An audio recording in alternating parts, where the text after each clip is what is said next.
오늘 요엘 2장과 3장을 통해서 여호와의 날이 가깝습니다.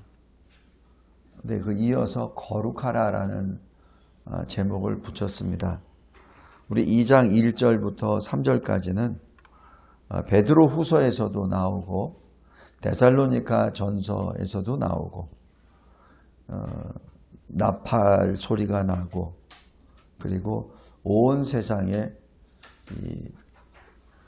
비추는 해와 달이 그 빛을 잃어버리고 별이 떨어지고 하는 그 장면들이 나옵니다.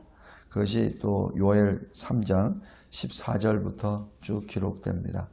오늘 볼 내용은 3장 17절 거룩입니다. 17절 보면 그런즉 너희가 나는 내 성산 시온에 사는 너희 하나님 여호와인 줄 알 것이라 예루살렘이 거룩하리니 라고 나옵니다. 미래형이죠.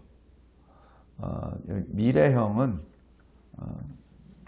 제가 여기 군에 있을 때 작전 명령을 작성할 때 보통은 뭐뭐 하라라고 합니다. 점령하라, 수복하라 이렇게 하죠. 근데 그 명령은 될 수도 있고 안 될 수도 있습니다. 반반이죠. 작전 명령이 하달됐다고 해서 그 명령이 100% 다 되면은 그건 제일 좋은 거겠죠. 그러나 반반입니다. 전쟁의 승패는 반반이니까. 그런데 뭐뭐 할 것이다 라고 하는 것은 우리의 의지에 상관없이 반드시 된다는 얘기입니다. 그래서 그것은 최상급의 명령형입니다. 보통 그걸 잘 몰라요. 그래서 보통 우리 장명을 할 때 뭐뭐 할 것이다 라는 표현은 안 해요. 뭐뭐 하라 이렇게 나오죠. 오늘 우리 여기 요약한 거 보면은 큰 2번에 가번을 보면은 제가 최종 상태 end state라고 그렇게 썼습니다. 이거는 이제 작전 명령 기록할 때 이 작전이 끝나고 난 다음 어떤 모습을 원한다 그겁니다. 그러니까 어떤 전쟁이 일어났을 때 최종 상태가 뭐냐는 얘기죠. 최종 상태는 상대국이 무릎을 꿇고 우리가 원하는 대로 다 항복하는 것. 그리고 거기에 있는 모든 백성들은 국민들은 우리에게 복속하는 어떤 그런 것들.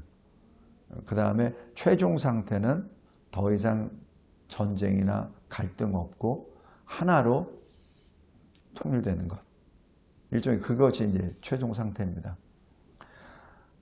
하나님이 주시는 최종 상태는 오늘 여기 3장 17절입니다. 예루살렘이 거룩하리니. 예루살렘이 거룩하리니라는 뜻은 뭐죠? 지금 이 요엘 선지자가 이 하나님으로부터 말씀을 받을 때는 아수르나 바벨론에 의해서 침략을 받았거나 아니면 침략을 받은 다음에 예루살렘 그 성읍이 완전히 진멸당했을 때. 그러니까 이 요엘 선지자 입장에서는 모든 것이 허탄하죠. 우리 예를 들어서 여기 대한민국이 다 멸망했다고 봅시다. 공산주의자들에 의해서 다 접수가 되고 북한처럼 됐다고 봅시다. 그럼 여기 뭐가 남아있겠습니까? 교회가 남아있겠습니까? 아니면 여기 무슨 기업이 남아있겠습니까? 무슨 소망이 있겠습니까? 다 전멸돼 버리죠. 살아도 산 것이 아니죠. 어떻게 아냐고요? 지금 북한을 보면 알잖아요. 그런데 여기 17절 보면 예루살렘이 거룩하리라 이겁니다. 그래서 다시는 이방 사람이 그 가운데로 통행하지 못하리라. 여기서 이방 사람은 불신자들을 말합니다. 그래서 여기서 하나님을 대적하는 사람들이 다시는 예루살렘에 거하지 못하리라. 이 모습은 계시록 22장에 나옵니다. 22장 보세요. 계시록 22장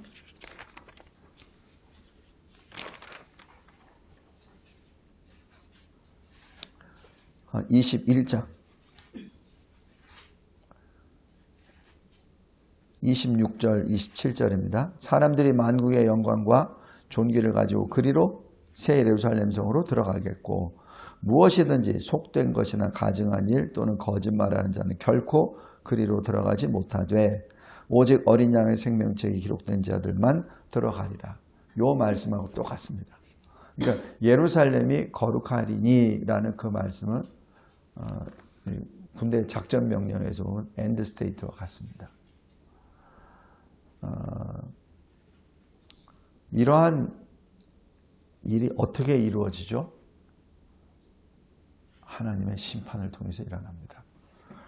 계시록 18장을 보세요. 계시록 18장은 큰 성 바벨론이 멸망하는 모습을 쭉 보여주시는데 큰 성 바벨론이면 하나님을 대적하는 이 세상의 세상들을 말하죠.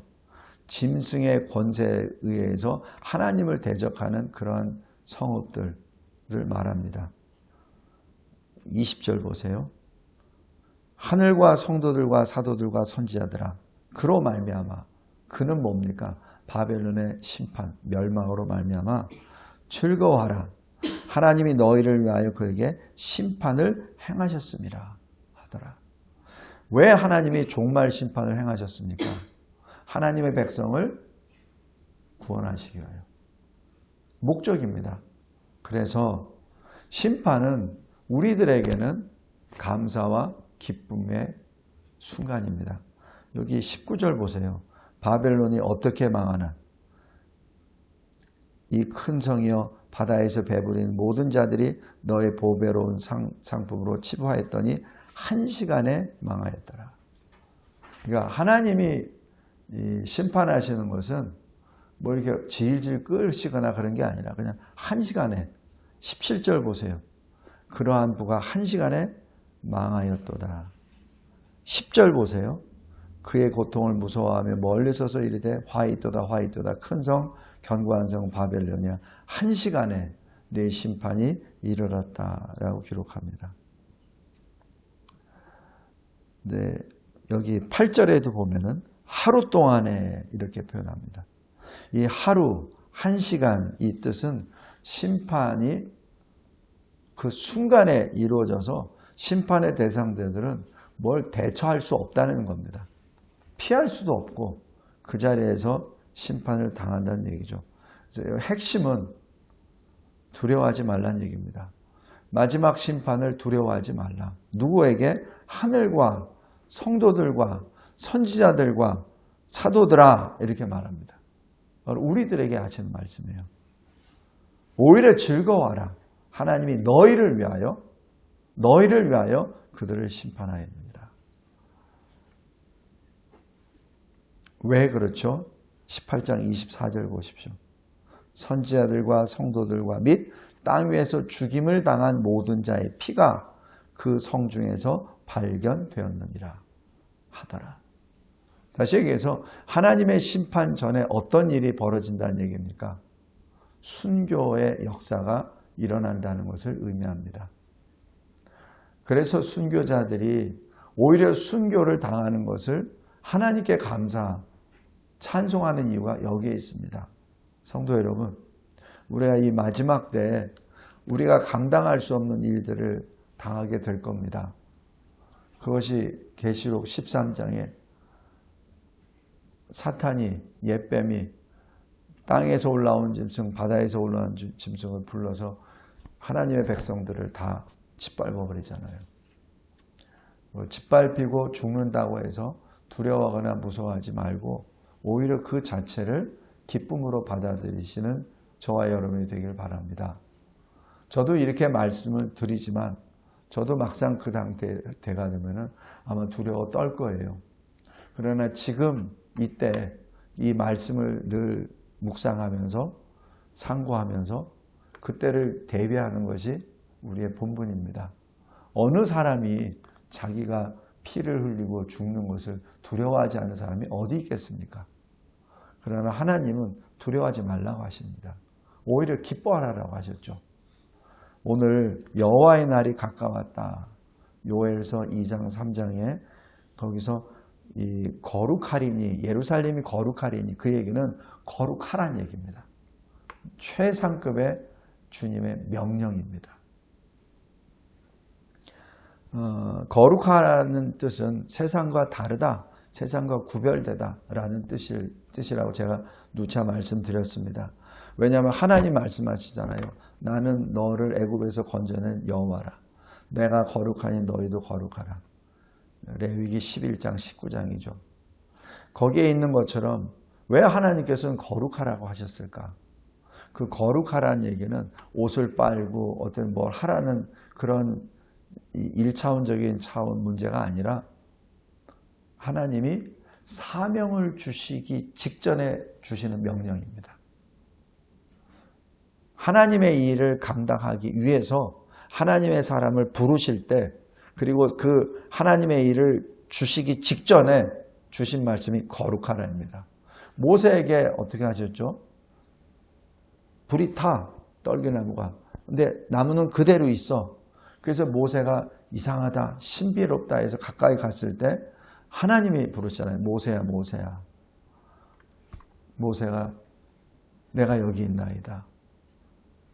바로 이어지는 말씀이 이리로 가까이 오지 마라. 왜냐하면 내가 선 곳은 거룩하니라. 내 신을 벗으라 라고 말씀하시죠. 이것이 주님이 모세에게 주신 첫 번째 명령입니다. 왜 신을 벗으라고 했을까요? 네 생각을 내려놓으라는 얘기입니다. 너의 가장 소중하다고 생각하는 것. 신이 없으면 이 광야를 다니지 못하지. 그래서 너는 신을 생명처럼 신고 다니지. 그래. 그런데 그 신을 벗어. 네가 40년 전에 애굽에서 나올 때 너 나름대로 네 동족 이스라엘을 구원해 내려고 네가 뭔가를 했었지. 그러다 너는 쫓겨나와서 40년 동안 광야 생활했지. 근데 너는 야곱처럼 네 재산을 키우려고 하지 않았어. 40년 동안 너는 양 한 마리 네 거를 안 만들었어. 그래서 네가 지금 찾고 있는 그 양무리는 네 장인 거 아니야. 야곱처럼 20년 동안에 어떤 커다란 거부가 되지도 않았어. 왜? 네 중심은 지금 하나님의 나라와 의에 있잖아. 주님이 그걸 보신 거예요. 그래서 모세에게 명령하십니다. 네 신을 벗어라. 네가 여태까지 가지고 있는 모든 사고방식, 생각, 세계관, 철학관, 모든 것, 신앙관, 모든 걸 내려놓으라는 얘기입니다. 그 다음에 주님이 명령하십니다. 내가 너를 애국으로 보낼 테니 이스라엘을 이끌어내라. 그 말씀이죠. 그래서 모세가 이 출애굽의 명령, 사명을 받기 전에 하나님이 요구하신 것은 거룩입니다. 또 모세가 시내산에서 십계명을 받기 전에 출애굽 19장에 어떤 일이 벌어집니까? 하나님 말씀하죠. 이스라엘을 거룩하게 하라. 물론 옷도 빨고 우상부도 뭐 다 하죠. 그러나 그 거룩하라라는 그 명령은 네가 십계명을 받기 전에 가장 먼저 할 것은 너를 내려놓으라는 얘기입니다. 왜냐하면 내가 거룩하니 너도 거룩하라는 얘기죠. 그런데 십계명을 할 때는 너만 거룩하면 안 되고 온 이스라엘이 거룩해야 된다라고 하죠. 그것이 출애굽 19장입니다. 여호수아는 어떻습니까? 요단을 건넌 후에 제일 먼저 행한 게 뭐예요? 할례입니다. 적진 앞에서 할례를 하는 것은 자살행위죠. 그런데 길갈에서 할례를 행한 다음에 그 다음에 거기서 유월절을 지내죠. 성도 여러분, 이 여리고성을 공격하기 전에 하나님이 명령하신 것은 거룩의 회복입니다. 왜? 너희들이 40년 동안 이동간에 할례를 한 번도 못했잖아. 할례란 뭐예요? 아브라함을 통해서 주신 하나님 백성의 언약이잖아요. 하나님 백성의 표잖아요. 근데 네가 하나님의 백성이라고 하면서 어찌하여 그 표를 받지 않았느냐는 얘기예요. 그 표를 받지도 아니하고 어떻게 네가 이 약속의 땅에 들어가서 하나님이 주시는 그 땅을 밟을 수 있냐는 얘기죠. 그래서 이 길갈에서 할례를 행했을 때 여호수아 5장 7절 9절에 이렇게 기록합니다. 하나님 말씀하십니다. 내가 오늘 애굽의 수치를 너희에게서 떠나가게 하였다. 이 떠나가게 하였다. 굴러버렸다는 얘기입니다. 그래서 의성어로 길갈, 그것이 구르다는 그 의성어와 어근이 같습니다. 그래서 그 장소가 길갈이 된 것이죠. 할례 언약의 회복과 함께 거룩하신 하나님의 백성이라는 것을 거기서 선포해 주신 것입니다.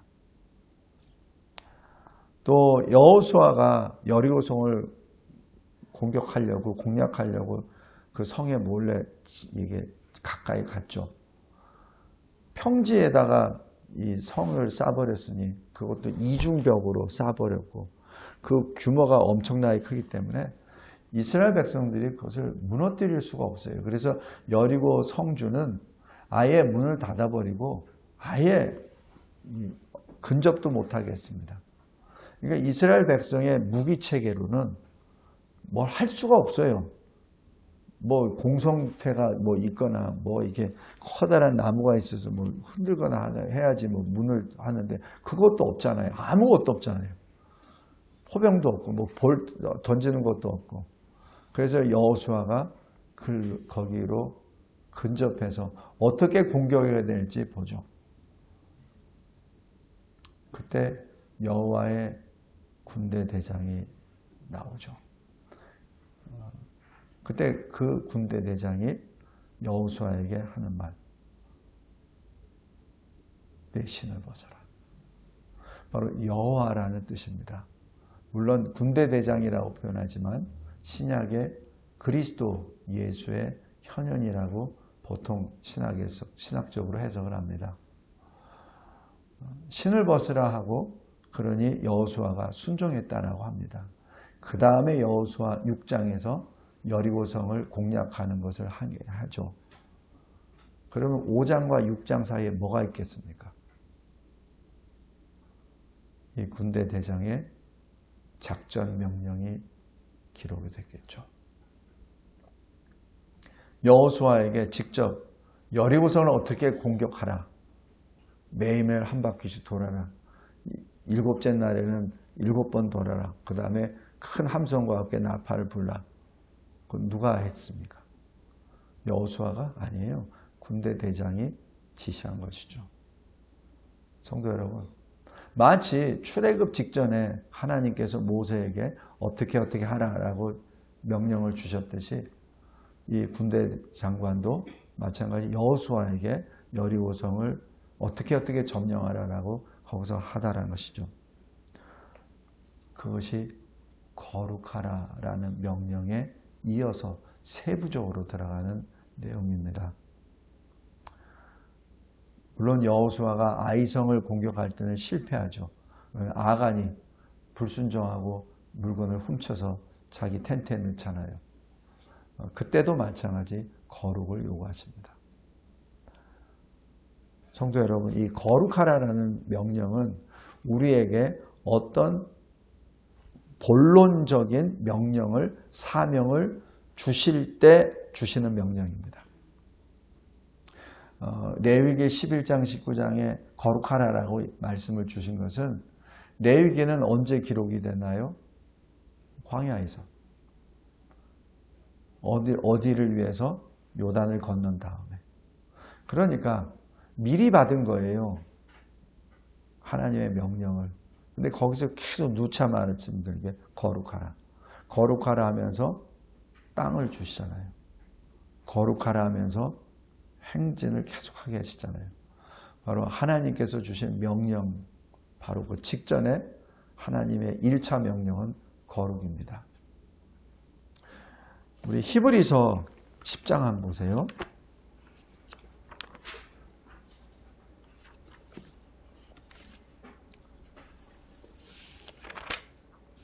히브리서 10장 10절 보면 이 뜻을 따라, 그러니까 하나님의 뜻을 따라 예수 그리스도의 몸을 단번에 들이심으로 말미암아 우리가 거룩함을 얻었노라. 이 거룩함을 얻었다는 얘기는 천국에 들어갈 수 있는, 천국의 하나님의 나라 그 기업을 얻는, 그게 본론적인 사명이라면 그것을 이행하기 위한 거룩을 우리가 받았다는 얘기죠. 그래서 우리가 천국에 들어가서 하나님의 아들들로 하나님 나라의 기업을 받을 수 있는 조건이 됐다는 사실입니다. 다시 요엘서로 들어가서 이 외에도 야곱, 베드로, 바울, 요한, 예루살렘의 초대교회들 전부 다 이 거룩에 대한 명령이 하달되고 그 명령에 대해서 순종하게 됩니다. 오늘 본론입니다. 그렇다면 주의 날, 여호와의 날, 주님의 재림의 날이 가까이 온 임박한 지금 우리는 어떻게 거룩할 수 있습니까? 첫째, 깨어 기도합니다. 그래서 깨어 있으라라고 하는 것과 기도하라는 것은 같이 들어갑니다. 한 몸입니다. 그냥 깨어서 눈 뜨고만 멍 때리라는 것이 결코 아니라 깨어서 깨어 있다는 얘기는 성령으로 기도하라는 얘기죠. 유다서에 있던 것처럼 지극히 거룩한 믿음 위에 자신을 세우고 성령으로 기도하라라고 말씀하시잖아요. 그러니까 우리가 성령 안에 있을 때, 성령으로 기도할 때, 우리가 잠잘 때는 뭐예요? 기도 안 할 때잖아요. 바로 두 계주로 나누어지죠. 그래서 깨어있다는 얘기는 기도한다는 것을 의미합니다. 그런데 왜 기도하라는 얘기냐면 예수님이 겟세마네에서 마지막으로 제자들을 위하여, 우리들을 위하여 기도하실 때 땀이 핏방울처럼 땅에 떨어지면서 기도하실 때 그때 주님이 자고 있는 제자들에게 뭐라고 하셨습니까? 시험에 들지 않도록. 여기서 시험이라고 하는 것은 제가 몇 번 말씀드렸는데 테스트와 템테이션입니다. 테스트는 상대의 어떤 상태를 업그레이드 시키기 위해서 좋게 더 좋은 모습으로 이끌기 위한 시험입니다.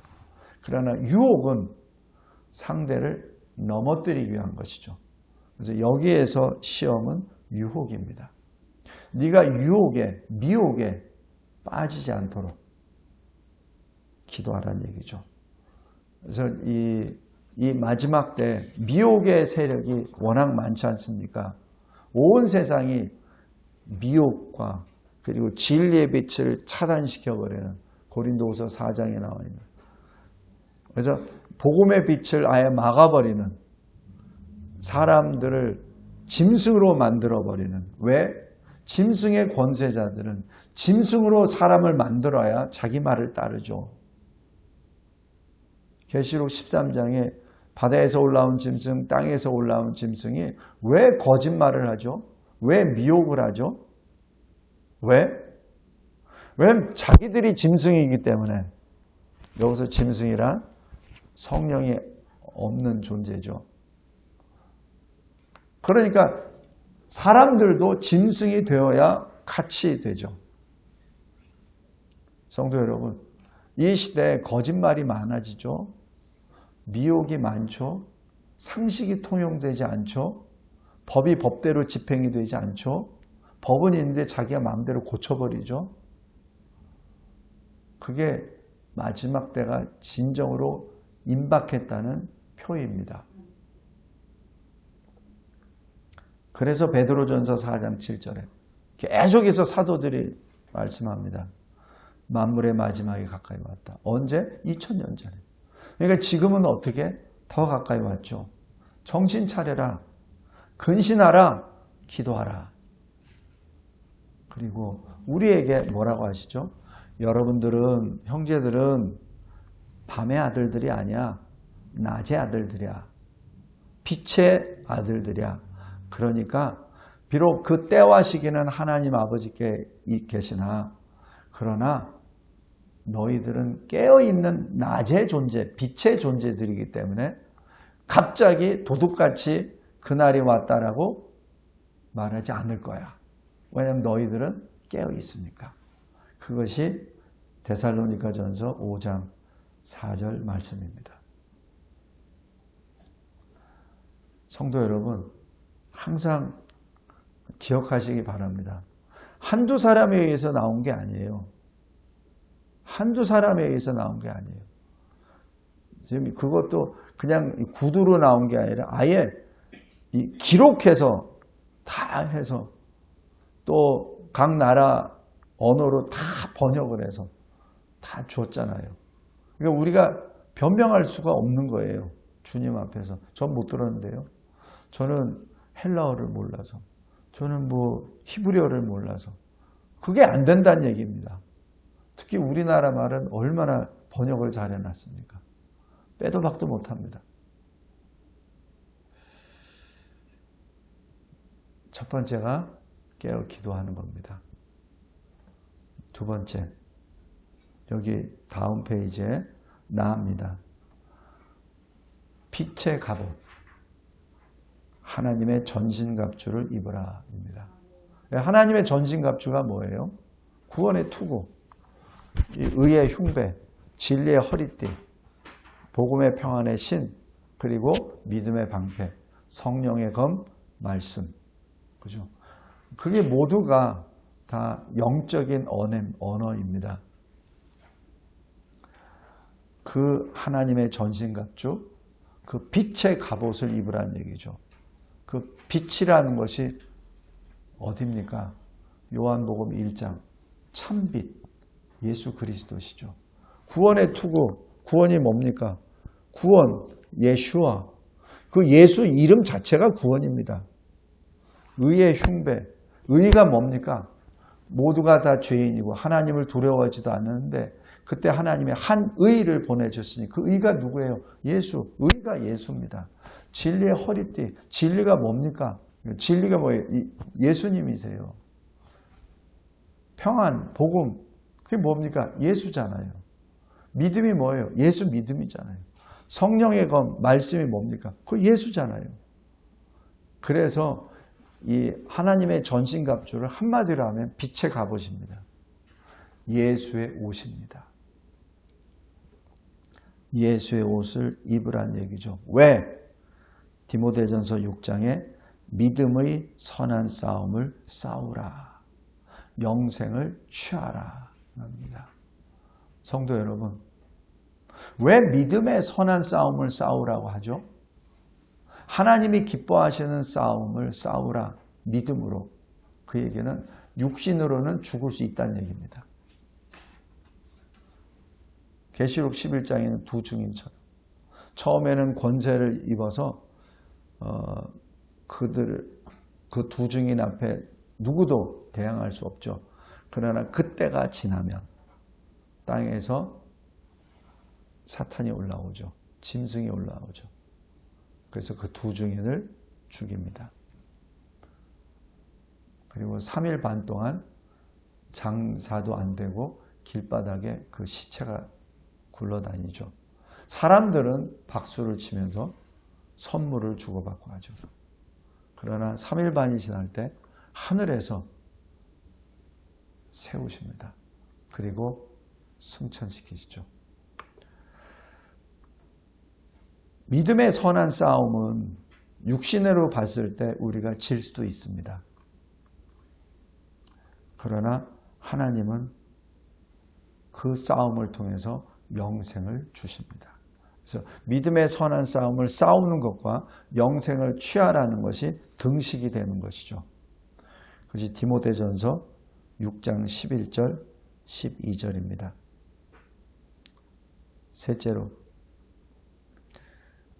어떻게 살아갑니까? 다 하늘에 사는 자가 됩시다. 아니, 우리는 하늘에 사는 자입니다. 계시록에도 쭉 보면은 하늘에 사는 자, 땅에 사는 자 이렇게 구별이 됩니다. 여기 계시록 13장 한번 보세요.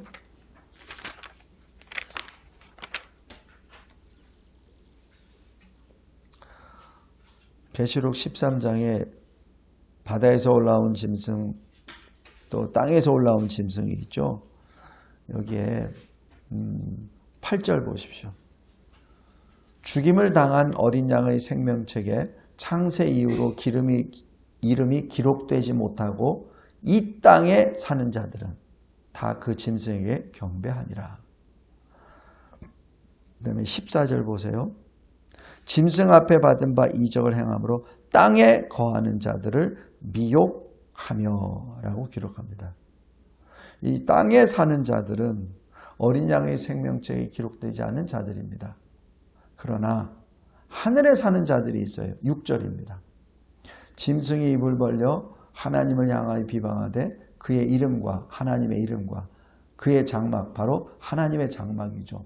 그게 뭐예요? 곧 하늘에 사는 자들을 비방하더라. 이 하나님의 장막이 뭡니까? 교회입니다. 근데 그 어디에 있어요? 땅에 있어요. 그런데 그의 영적 주소는 하늘입니다. 우리가 그렇잖아요. 우리가 천국 시민이잖아요. 그래서 하늘에 사는 자들과 땅에 거하는 자들이 있어요. 눈으로는 잘 모르죠.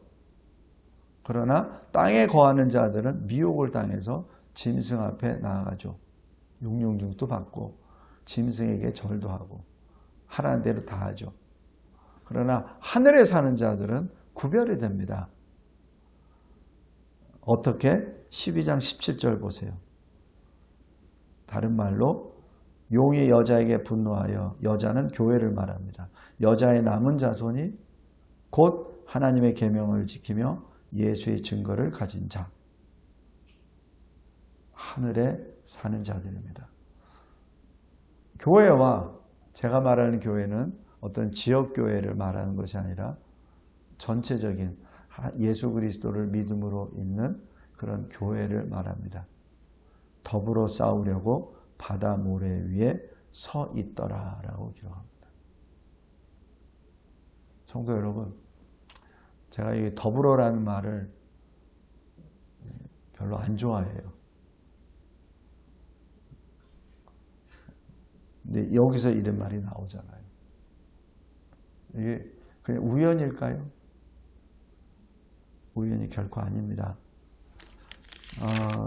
이러한 일들이 계속해서 나오죠. 그리고 요한계시록 14장 12절 보세요.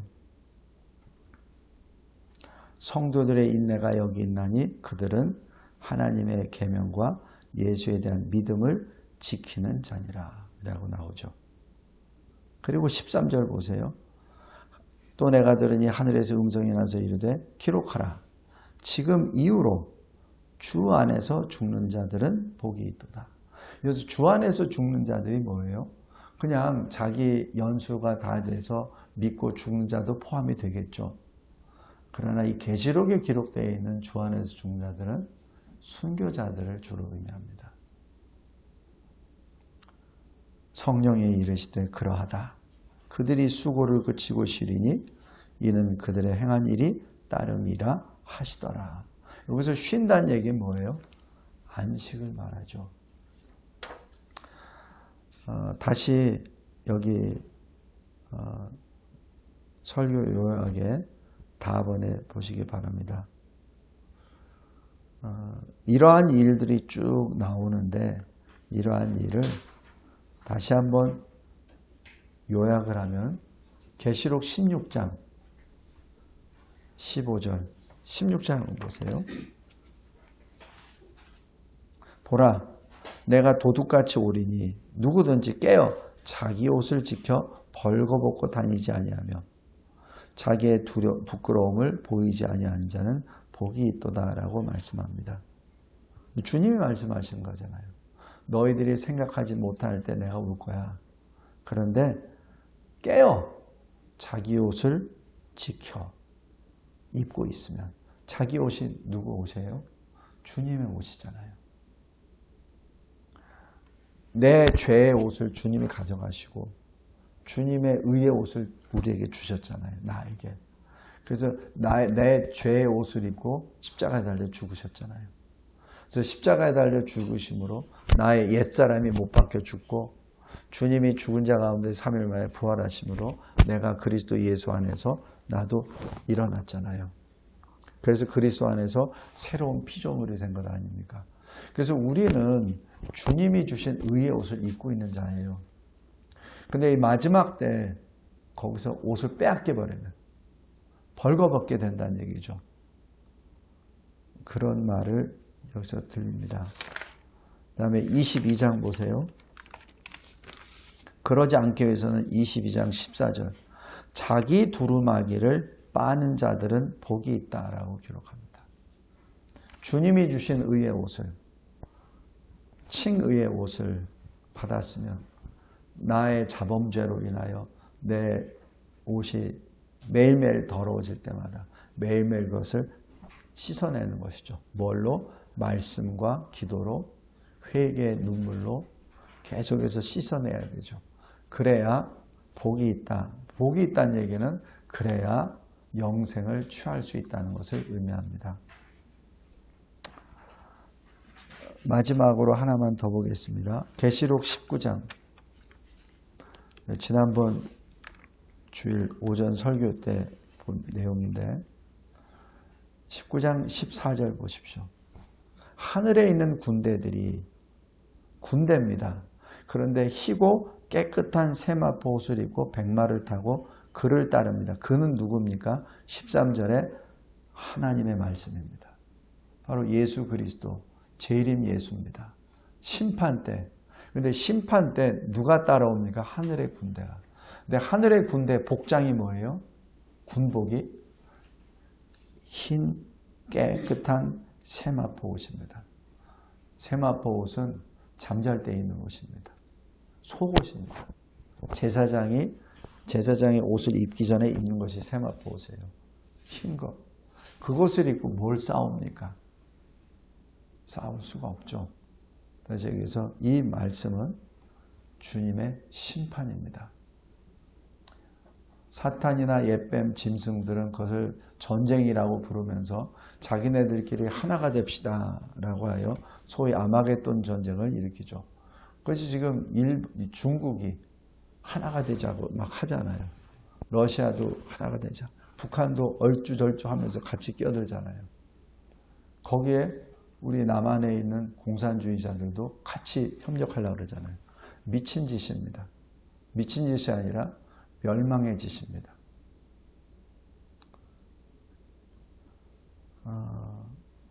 주님이 오시는 것은 전쟁이 아닙니다. 심판입니다.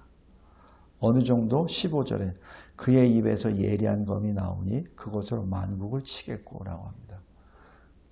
주님이 하신 그 심판의 역사에 누구도 머리를 들 수도 없습니다. 그런데 그 세마포 옷을 입은 자들이 하늘에 있는 군대들입니다. 천군 천사라고 안 불러요. 누굽니까?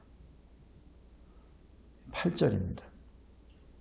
그에게 빛나고 깨끗한 세마포 옷을 입도록 허락하셨으니 이 세마포 옷은 성도들이 옳은 행실이로다. 옳은 직역을 하면 의로운 행실입니다. 주님을 닮아가는, 주님을 따르는 행실입니다. 성도 여러분, 이것이 실은 우리의 엔드 스테이트입니다. 이 세상에서 이 희고 깨끗한 세마포 옷을 입을 수는 없죠. 그러나 주님이 앞에서 백마를 타시고 심판하시러 가실 때 우리가 뒤에 있다는 얘기는 우리 자신의 인생의 엔드 스테이트입니다.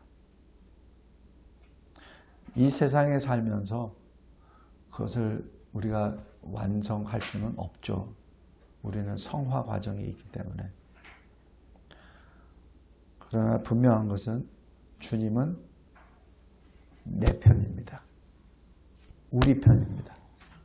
그것이 시편 118편입니다. 내 편입니다. 우리 각자의 편입니다. 그래서 나는 죽지 않고 살아서 여호와께서 하시는 일을 선포하도다. 그것이 시편 118편 17절의 말씀입니다. 바로 그 선포한다는 것이 주님의 증인으로서 주님과 함께 주님 뒤에서 주님을 따라가는 하늘에 있는 군대들입니다. 말씀을 맺겠습니다. 우리 항상 이 말씀을 기억하시면서 매 순간순간마다 결단하고 또 주님께 붙어있는 저와 여러분이 되시길 바랍니다.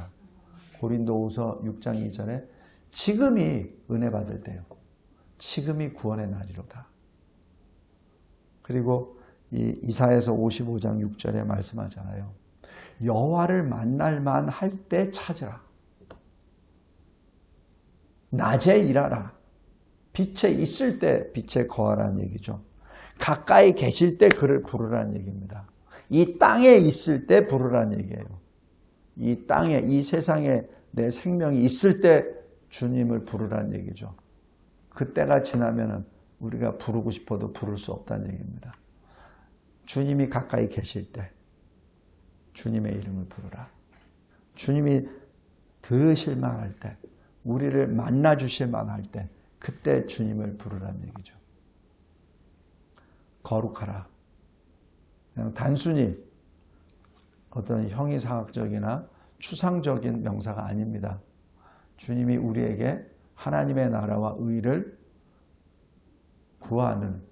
구하라는 명령이죠. 그 명령 전에 들어가는 1차 명령이 거룩하라입니다. 그런데 요엘서 3장에 17절에 말씀합니다. 예루살렘이 거룩하리니.